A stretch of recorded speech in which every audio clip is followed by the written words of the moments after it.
Boa noite a todos. Eu me chamo Débora Monteiro, algumas pessoas ainda não conheciam.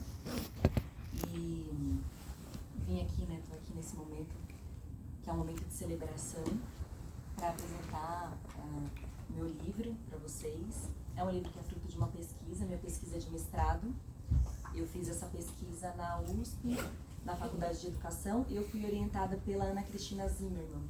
Acho que é importante, né? As pessoas que estão nesse processo. Além da Ana Cristina Zimmermann, também foram muito importantes para mim o auxílio da Kirsan de Oliveira e da Lucilene, que é a Bebel Nepomuceno, na verdade, que fizeram parte da minha qualificação, e na minha banca de mestrado a Dulce, a Ruth Rodrigues, que é minha diretora de escola e que também fez parte da banca, né?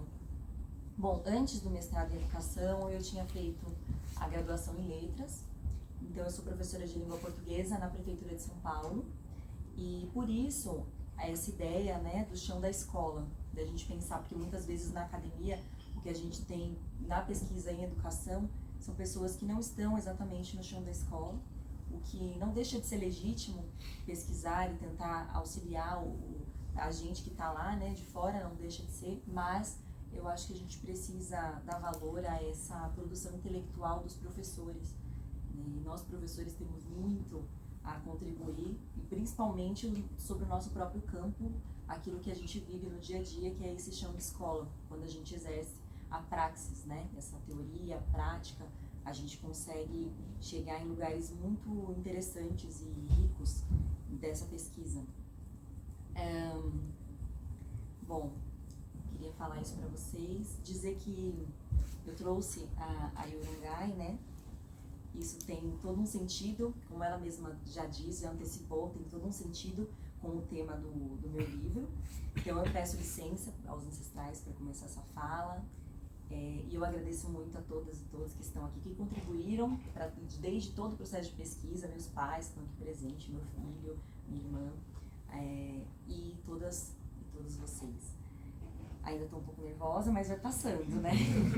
Então eu queria dizer que esse momento é um momento de celebração. Esse livro não é um livro, uma obra extraordinária que sai de uma mente brilhante individual, sabe?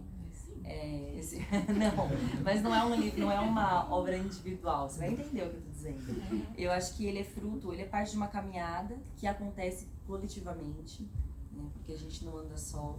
E essa caminhada é uma caminhada nossa, né, de nós educadores, educadoras, e ele também é fruto de conquista daqueles que lutaram antes de nós para que existisse, por exemplo, uma lei 10.639, para que existissem ações afirmativas no ensino superior. Eu estudei na PUC na minha graduação, mas eu fiz a PUC por conta do ProUni, então são políticas públicas que surgiram depois de muita luta e que tem a ver com tudo isso e com esse momento, inclusive, né? Por isso que eu digo que não é uma coisa que tenha partido de uma aspiração individual e individualista, pelo contrário. E a intenção do livro também é uma intenção coletiva, é de provocação coletiva, por isso estou trazendo essa ideia de coletividade. Eu não me coloco merecedora no sentido da meritocracia, né? Mas é isso, sou fruto também dessas políticas públicas, porque sou uma mulher periférica e alcançar esse lugar e publicar um livro não é qualquer coisa, né? É muito importante.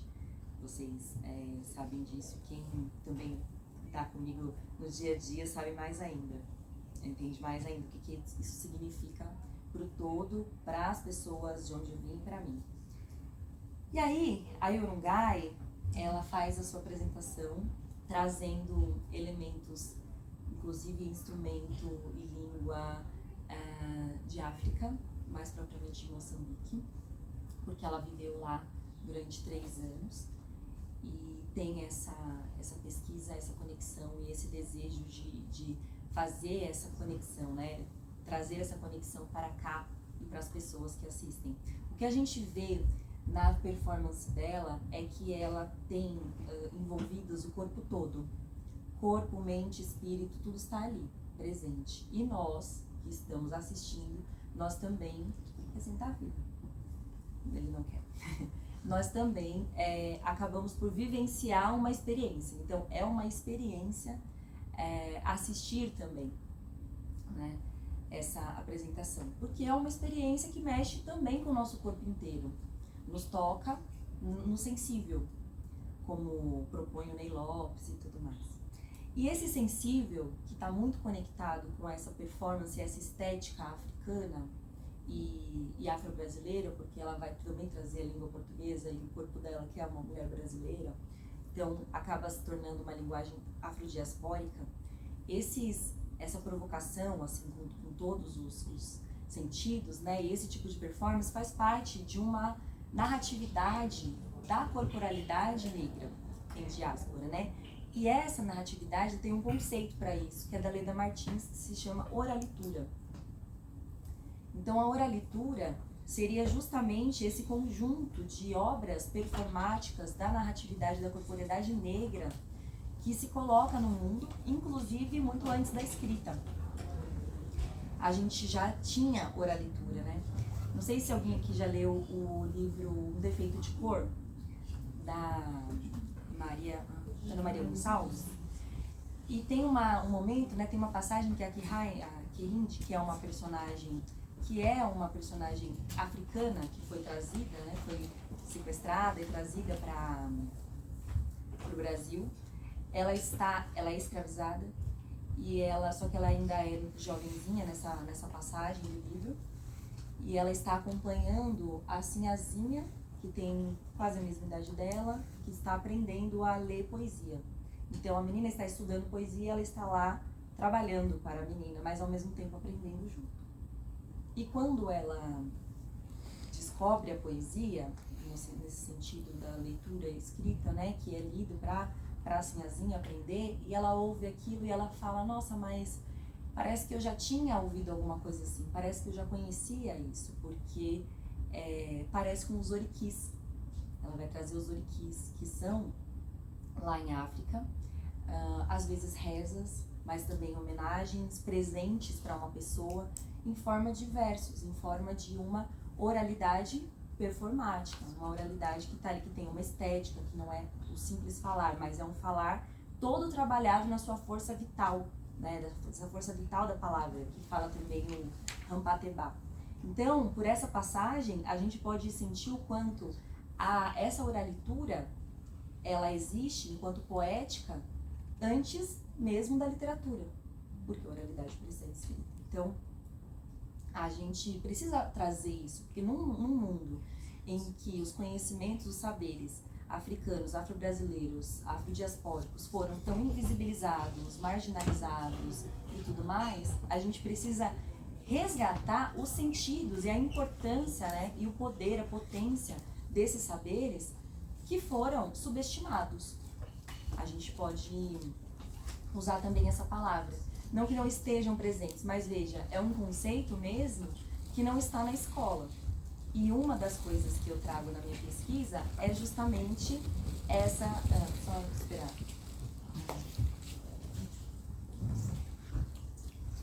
Gente, o pessoal vai chegando. Isso, fica à vontade. Pode sentar no chão se quiser. Sophie, se quiser sentar no chão também.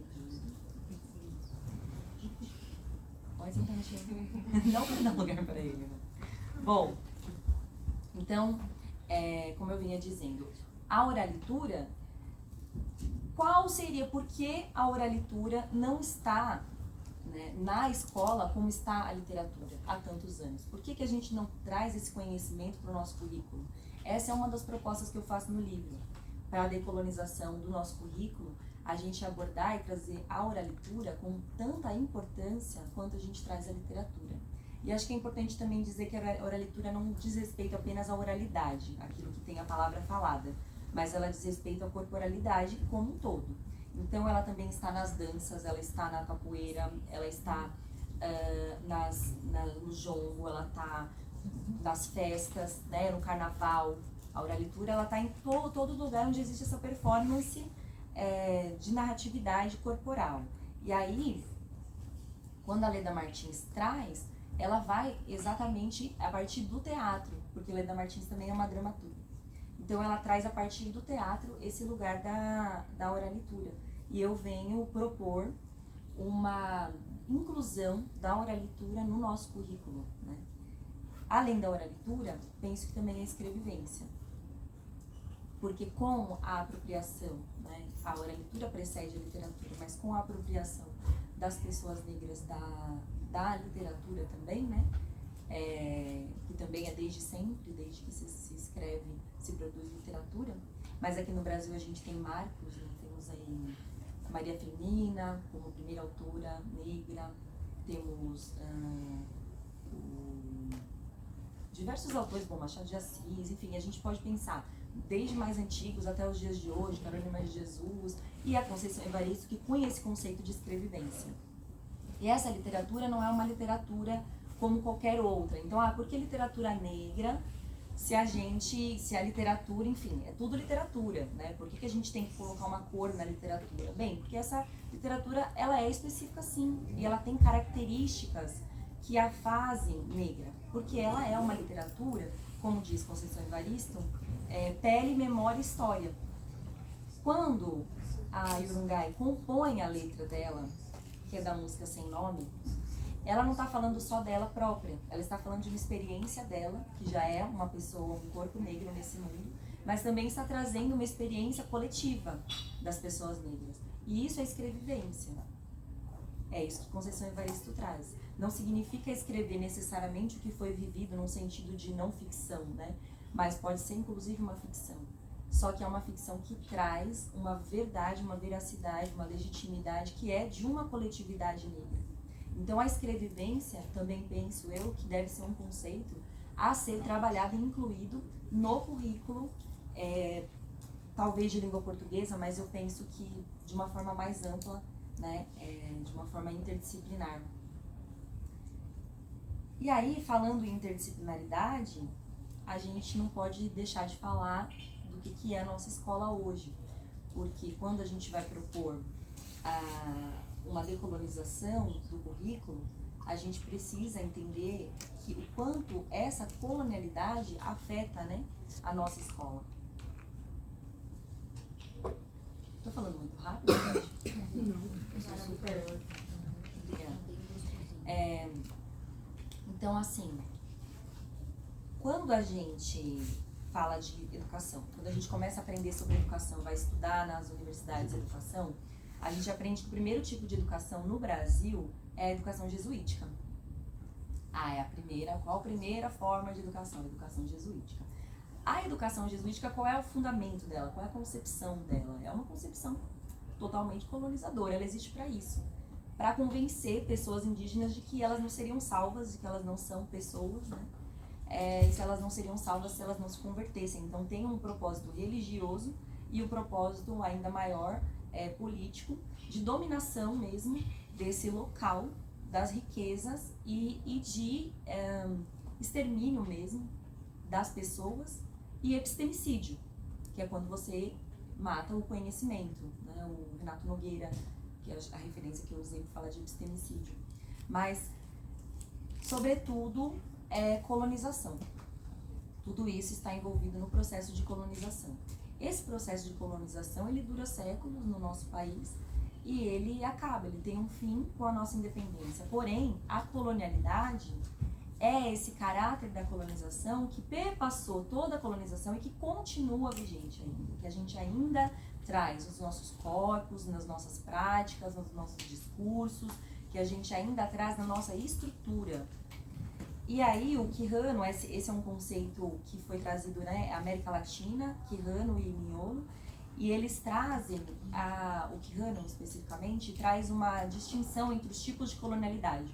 Então ele fala da colonialidade do poder, que é essa da estrutura, que mantém as mesmas pessoas colonizadoras, ou representantes desses colonizadores, na maior parte das vezes descendentes desses colonizadores, ou seja, as pessoas brancas e ricas, como no topo, né, do poder, se mantendo nessa hierarquia, porque as propriedades e o poder econômico, ele não foi transferido, ou quando você tem uma independência, ele não foi transferido ou dividido, não foi feito nada disso. Então, você mantém, apesar de acabar um sistema, e ter um marco do período que acabou a colonização, você mantém o poder na mão dos mesmos grupos. Então, assim você mantém a colonialidade do poder.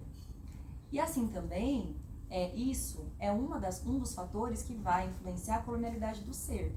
Porque a colonialidade do ser é aquilo que é a subjetividade, o quanto a nossa subjetividade está afetada pela colonialidade, né? O quanto a nossa subjetividade nos torna, nessas relações de hoje ainda, nos dá um lugar ou de subalternidade, ou um lugar de autoridade, um lugar de poder. Então essa colonialidade está posta também na forma até que a gente caminha, na forma que algumas pessoas andam com o nariz em pé, enquanto outras andam com o corpo curvado. Então isso afeta a subjetividade das pessoas, isso tem a ver com a colonialidade do ser. A questão também da decolonização estética tem a ver com a colonialidade do ser, né? Que aí a gente vai falar de cabelo, a gente vai falar de corpo, da representatividade, está envolvido.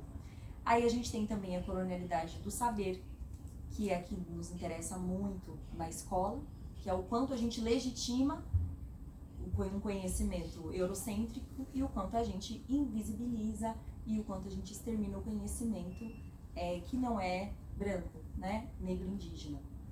Isso faz parte da colonialidade do saber.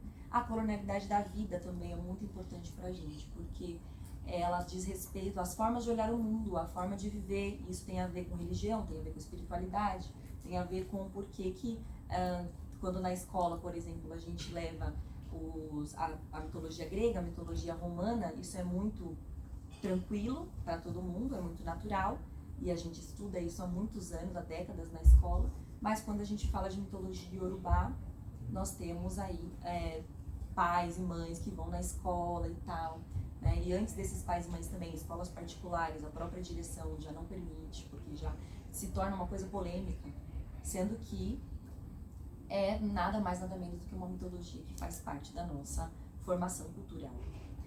Então, como que se a escola, que é uma das responsáveis por disseminar a cultura e transmitir para as próximas gerações, se a escola não permitiu que isso estivesse presente, como que isso se manteve? Como é que a gente tem uma continuidade, né?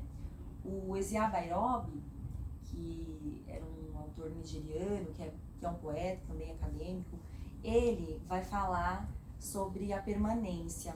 Ele tem um artigo chamado O que eles trouxeram consigo. Ele fala da permanência das estéticas africanas na cultura diaspórica. Então, nesse artigo, ele diz muito, muito sobre isso, assim, do quanto muita coisa permaneceu. Isso que permaneceu é o quê? Exatamente a oralitura, por exemplo.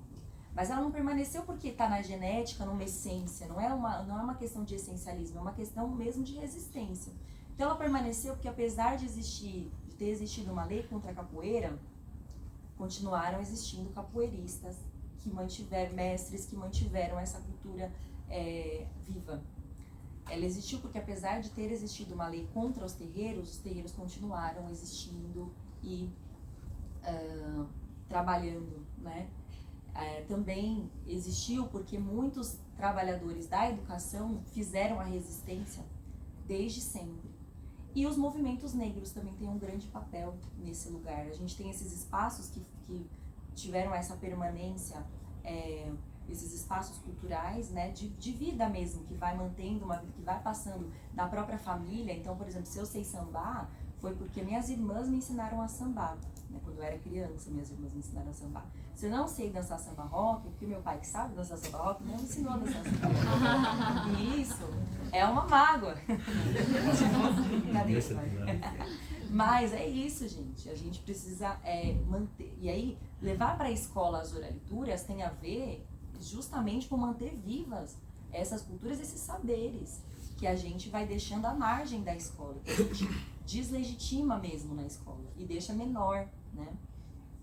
Então, ele traz essa questão, ele traz essa ideia de uma performance narrativa, ele vai chamar de diversas formas. E quando eu li, para mim encaixou muito com o conceito da Leda Martins, que eu acho que não veio depois, mas talvez eles não tenham tido esse contato um com o outro. Mas aí é isso, assim, a oralitura, ela está presente na nossa vida e ela está presente principalmente nesses espaços negros, nesses espaços de cultura em que permitiu, né, que ela fosse vivida. E como que a gente leva para a escola? E como que a gente faz isso numa escola que é bastante colonial, não apenas nesse currículo, mas também nas suas formas do fazer. O próprio autoritarismo que a gente acaba aprendendo a vivenciar na escola, na grande maioria dos casos, não estou falando da minha escola, tem muitas pessoas da minha escola aqui, inclusive gestão, mas não é puxa-saquismo não, gente, realmente a gente tem uma busca por uma educação democrática, mas assim, esse autoritarismo que está presente na grande maioria das escolas, ele também tem a ver com a colonialidade, né? Com essa colonialidade do poder. E aí você tem um micropoder que quer exercer esse lugar. E às vezes a gente também tem um olhar colonizador para o nosso aluno. Porque eu estou lá salvando esse aluno da cultura dele, que é uma cultura menor, ou às vezes o professor pensa que o aluno nem tem cultura. Então tudo isso tem muito a ver com a colonialidade. A gente acha que uma coisa é cultura, outra coisa não é. Então, e a cultura também é isso que não é algo que está... O Gilberto Gil falou isso uma vez, né? A cultura, ela não é algo sobrenatural que está além... Ela também ela pode até ser, mas ela também é o que está no nosso cotidiano, né? A nossa vida, nossos hábitos, nossas crenças, nosso dia a dia, né? Então, quando a gente fala de trazer isso para a escola, a gente não está falando só de um conhecimento que a gente ponha numa lista do currículo, porque muitas vezes a Lei 10.639, ela é interpretada dessa forma. A gente então vai lá, tira algumas coisas, porque não dá, alguma coisa tem que tirar, né? Cada escolha é uma renúncia, ou então a gente diminui, eu coloco aqui nesse buraquinho aqui, ou põe lá no 20 de novembro, né? Alguma atividade diferenciada, daí já é diferenciada. Não. Como é que a gente faz para estar no cotidiano? Sim, simplesmente não é isso. Então, para descolonizar esse currículo, para a gente viver uma educação antirracista, a gente precisa retirar as grades escolares, né? Que são muitas, que é a grade curricular, que também é a grade horária, que também é a grade da própria escola, porque a gente tem que abrir essas grades da escola, a gente tem que sair da escola, que também é a grade das próprias mentes das pessoas, né? Que está muito atrelada a essa colonialidade ainda. Então, como que a gente faz isso? Tem que mexer com tudo. Você não vai mexer com os tempos e espaços. Isso é muito explícito quando a gente vai fazer qualquer tipo de prática que seja de oralitura. Por exemplo, eu já trabalhei capoeira, já trabalhei isso em língua portuguesa. Eu trabalhei capoeira, já trabalhei danças. E aí toda vez que a gente vai fazer isso, você não consegue fazer isso numa atividade de 45 minutos. Então a aula que eu tenho lá é 45 minutos com essa turma. O que eu vou fazer? Porque eu tenho que levá-los lá para fora, eu quero colocar uma música para tocar, eu quero que eles experienciem, eu quero demonstrar, depois quero que eles vivenciem aquilo, quero que todos eles, os 30, façam, participem, eu quero avaliar a apresentação, verificar a apresentação, a participação de todos eles ali naquele círculo, quero que eles sintam as coisas, porque é uma educação do sensível, não tem a ver só com chegar, ver e ir embora, é uma educação do sentir mesmo. E aí, como é que eu faço isso em 45 minutos? Não dá. Então, eu sou obrigada, quando eu vou fazer isso, conversar antecipadamente com a gestão, para que a gestão converse com outro professor que vai me disponibilizar uma aula dele, ao mesmo tempo vai ficar com a turma que eu iria ficar naquele segundo 45 minutos, para eu poder ter essa 1h30. Aí eu vou pegar um espaço da escola. Aí esse espaço da escola, sei lá, vai ser a quadra, mas tem aula de educação física. Então, naquele dia, aula de educação física, a professora, se ela permitir, ela vai fazer a aula em algum outro lugar, no pátio. Aí no pátio tem um intervalo das crianças pequenas, entende? Então, assim, isso no dia a dia da escola nos engessa muito. E aí se torna uma coisa tão dificultosa da gente fazer lá no chão de escola, que a gente começa, às vezes, até a desistir. Tem gente que desiste. Se não tá numa escola como a minha, que é muito do movimento, que meio, vamos, a gente topa, vamos fazer. Se você não tá nesse tipo de escola, muitas vezes você vai minimizando as suas ações, porque você vê, não, o que eu consigo fazer aqui, que eu vou conseguir fazer para todas as minhas turmas, porque eu falei de fazer com uma turma, mas eu tenho 5, e eu vou fazer, como é que eu vou fazer agora com todas as minhas turmas, sabe? Cada aula dessa eu vou ter que fazer todo esse percurso, conversar com 10 pessoas para fazer uma atividade que devia estar na minha possibilidade constante, diária, sabe? Então, isso não é tão simples assim. Por isso, a gente aplicar essa lei 10.639 não dá pra gente tentar fazer isso apenas pela lista de conteúdo. A gente precisa decolonizar esses tempos, esses espaços, retirar essas grades, e é bastante trabalhoso. Mas a gente não pode se furtar a isso. Agora a gente tem até uma lei nova, que finalmente vai começar a ser fiscalizado, né, a aplicação da lei. Mas para além de fazer porque eu tenho que fazer e sou obrigada a fazer, é muito importante que a gente retire também essas grades que estão dentro de nós e que impedem muitas vezes de acessar esses conhecimentos por preconceitos, por racismos, por uma estrutura colonizada e engessada, da qual algumas pessoas ainda se sentem favorecidas, né? Então, se você tem um gestor que fica incomodado com agitação na escola, você já não consegue aplicar a lei 10.639. Porque essa pessoa é uma pessoa que quer que a escola fique em silêncio, ela quer, tipo, andar no pátio, do pátio até nem passar pelo pátio muitas vezes, né? Mas ficar dentro da salinha dela e tal, não quer que tenha nenhum tipo de movimento. E assim, movimento vai gerar, por exemplo, machucado, né? Na minha escola a gente até brinca com a professora de educação física, que todo dia alguém se machuca e tal, mas gente, as pessoas vão se mover e coisas vão acontecer. Do movimento vão surgindo outros movimentos, a gente tem que estar muito disposta a isso, para viver isso de corpo inteiro. E existe uma dificuldade importante, que é a questão da nossa própria formação. Nós não fomos formados assim. Então, como é que eu dou o que eu não tenho? Como é que eu faço aquilo que eu não aprendi? Não foi feito comigo. Não fui ensinada assim. E aí, qual a consequência disso também? Porque às vezes a gente tem um lado narcisista na educação, não só na educação, mas uma coisa assim de falar, mas sabe aquela coisa, mas eu apanhei e agora nada aconteceu, tá tudo bem, né? Também tem isso também existe na educação em outras propostas, não o caso de bater, acho que ninguém mais defende isso na educação, mas no sentido de que o professor pensa, mas eu fui muito bem educado, cheguei onde cheguei, então eu não preciso mexer em nada, eu posso fazer exatamente igual aos meus educadores, né? Então a gente também precisa embaralhar bastante isso para pensar qual é a consequência disso. Por exemplo, uma consequência de a dificuldade que a gente tem de se abrir, inclusive, para fazer outras atividades de conhecimentos, que são esses, da oralitura e da escrevivência, por exemplo. Vou colocar aqui uma atividade para a gente fazer uma dança, eu tenho certeza que para muitas pessoas vai ser difícil. Difícil mesmo, no sentido de, cara, eu tô meio travado, porque a gente é travado. A gente foi educado para ser travado. A gente foi educado nessa colonialidade. De ter o corpo para obedecer, o corpo de estudo é um corpo parado, porque eu tenho que abrir a minha mente, que vai entrar alguma coisa dentro do meu cérebro, né? Essa coisa do penso logo existe, bem cartesiana. É como se o professor tivesse apenas que falar, o aluno vai abrir o cérebro e o que o professor fala vai entrar aqui e acabou. Né? E também, a gente também, muitas vezes nessa perspectiva, a gente vai ficando cada vez mais quadrado. A gente fala, nossa, eles são muito agitados, eles são mesmo. Só que a gente também era. E a gente foi ficando mais enquadrado, menos solto. E quando uma pessoa é mais solta, a gente estranha. Nossa, não é uma coisa, nossa, essa pessoa parece que chegou, ou estranha positivamente ou negativamente, mas de qualquer forma é estranho. Principalmente num espaço em que não é um espaço, então assim, a gente criou caixinhas e colocou lá. Aquele espaço lá é o espaço onde você vai dançar. Esse espaço aqui é o espaço onde você vai fazer capoeira. Aquele espaço ali agora, quando você tá num espaço tipo a escola, ou aqui o Sesc e tal, aí você já tem que ficar assim, de novo. Já volta. Então você fica moldando esse corpo, e aí isso nos impediu de aprender a cantar, aprender a dançar, sabe? A aprender a capoeira. E a aprender a dar valor também nesses conhecimentos. Eu penso que um dos caminhos também está no que a Zoilda Trindade traz, que são os valores civilizatórios afro-brasileiros.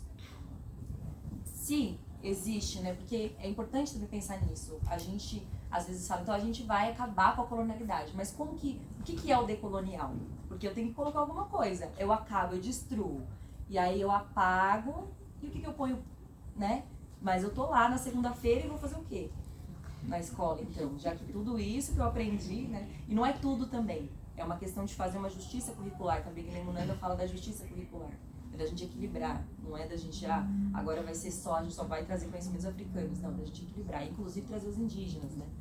Mas aí, dentro desse O que a gente vai colocar no lugar? A Zoe da Trindade tem uma proposta muito rica, que é pensar os valores civilizatórios afro-brasileiros. Ela vai, assim, eu penso que na raiz da questão, ela vai na terra, na raiz ali da questão. Se nós tivemos esses valores de colonização, né, eles foram trazidos pra gente, a gente aprendeu assim, e a gente quer decolonizar e quer ensinar de outra forma, a gente precisa aprender outros valores. Quais são esses valores? Então, por exemplo, os valores civilizatórios afro-brasileiros, que ela vai falar, quais são eles? A circularidade, a oralidade, a própria espiritualidade está envolvida, né? Que na verdade ela fala da força vital, né? Do axé e tal. A musicalidade, tudo isso. Se a gente pega tem um quadro, ela faz um quadro, tá no livro também. Esse quadro da Zoilda, ele dá pra gente possibilidade de a gente pensar, inclusive, formas didáticas outras. Saberes e fazeres. Não dá pra você só colocar na lista, tem que fazer diferente também. E aí eu vou fazer a partir da musicalidade, eu vou fazer a partir da circularidade. Eu vou fazer a parte pensando nessa força vital da palavra. Então, quando eu pego o meu objeto de conhecimento, né, aquilo que eu estou querendo ensinar, e eu penso a partir desses valores, alguma coisa nova vai sair daí. E a nossa criatividade também, né? Nós professores, nós temos isso, a gente precisa exercitar bastante, sabe? Como é que eu vou criar isso? E não é um criar sem propósito, como a gente vê algumas metodologias sendo vendidas com atividade, porque eles precisam se mexer como se isso fosse integralidade. Eles têm que se mexer, mas sem nenhum propósito. Então, não, tem um fundamento. Você está aprendendo uma performance, você está aprendendo uma dança X, você está aprendendo algo que vem do conhecimento, que é do seu ancestral, que trouxe para cá, que foi continuado, que não sei o que. Então, você tem toda uma gama de possibilidades dentro desses outros fazeres que a gente precisa aprender e criar e recriar também lá no chão da escola. Então, para concluir, é isso, gente. Eu penso, nossa, escrevi muita coisa, eu não ia ler, não queria ler, mas eu quis escrever, né? Tem uma coisa aqui que é muito importante, que é a questão da humanização, né? Os nossos ancestrais, que foram sequestrados e escravizados, trouxeram consigo essa oralitura, trouxeram crenças, trouxeram conhecimentos científicos, tecnológicos, trouxeram conhecimentos que foram utilizados, inclusive, né? Mas foram apropriados. E aí, quando eles foram apropriados para lucrar, isso também é uma forma de, como são também até hoje, como você pode pensar muitas vezes nas próprias escolas de samba, processos que a gente tem vivido, isso descarta, isso minimiza as pessoas que produzem, minimiza as culturas que criaram. Então você desumaniza, também faz parte da desumanização. Então essas pessoas foram trazidas para cá com uma tecnologia e elas estão ali executando essa tecnologia, mas é como se fossem só executores. A parte da criação tecnológica vai ficar no nome do senhor que o trouxe para cá, o que está se utilizando disso. E hoje em dia a gente continua vivendo esse processo e isso desumaniza. E era necessário, nessa cabeça doentia do colonizador, que essas pessoas não tivessem humanidade, porque se elas tivessem humanidade não faria sentido serem escravizadas. Então, o processo de viver esses conhecimentos, permanecer com eles e fazer com que eles estejam no nosso cotidiano da escola, decolonizar esse currículo através desses saberes e desses fazeres outros, também é um processo de humanização das pessoas, né, e de nós mesmos. Obrigada.